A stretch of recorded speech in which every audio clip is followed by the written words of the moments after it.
Hi, my name is Hargopal Singh, and today I'm going to represent myself for the second interview of getting a job of apprentice of dog trainer.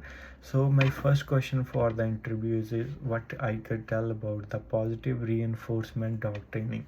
As this term is a combination of two words, so the first word positive is more about being constructive or strengthening, and the word reinforcement is establishing the belief or the pattern of behavior. So in this dog training, the dog is rewarded with the fun activity or any food item whenever the dog does something good in the training or the dog obeys the instructions in the training.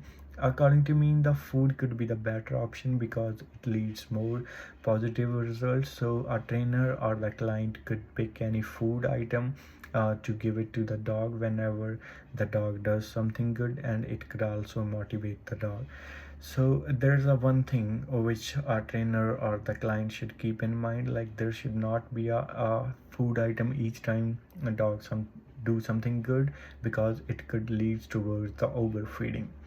So a little pieces after a small interval of time could be a better option. Okay, the second question is like explain how to teach a dog to sit using positive reinforcement training. So according to me, the training of a dog is more about building the trust or the bonding between client and the dog. So there are some things which a client should never do while training the dog how to sit. The first one is a punishment. Like there should be no punishment in the dog training because it could make the dog afraid and it could lead towards the worst situation. The second is like do not yell at the dog and attempt to make your dog sit. And a client or the trainer could always try different methods because there is no one method which is applicable for each dog. And there should also be different methods which a client could try each time, and they could find out like which method suits best to their dog. And they shouldn't forget that it is not a task of one day, so it is a repeated exercise.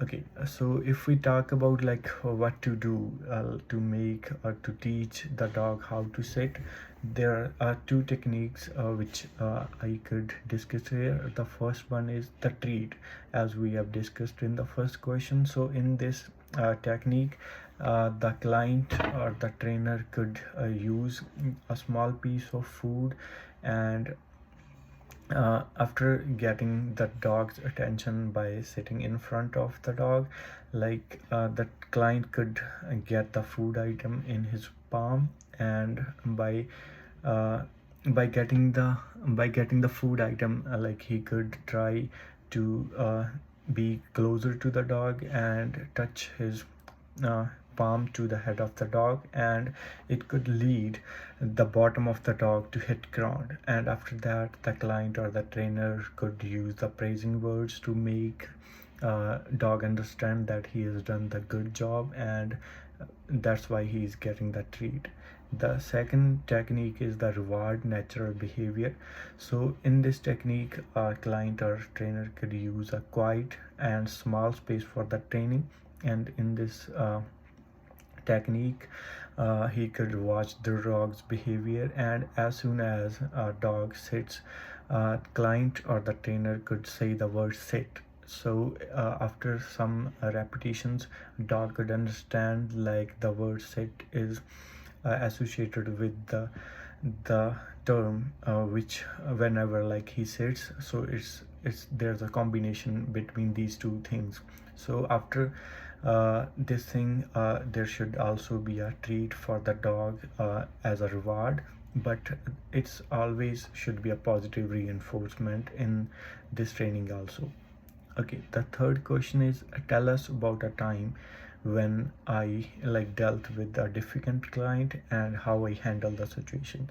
As currently I'm working with the Talus and we just do the horizontal drilling. So there was a time when one of our customers refused to get the telecommunication box near the D marks. So like he wanted to get the telecommunication box to the other side of house, and it wasn't possible that time because there are some protocol, like we cannot tell like where the gas lines or the hydro lines. So after uh, getting the call from the customer, like I told him like there should be a risk of hitting the gas line or the hydro lines, and it could lead to the harm.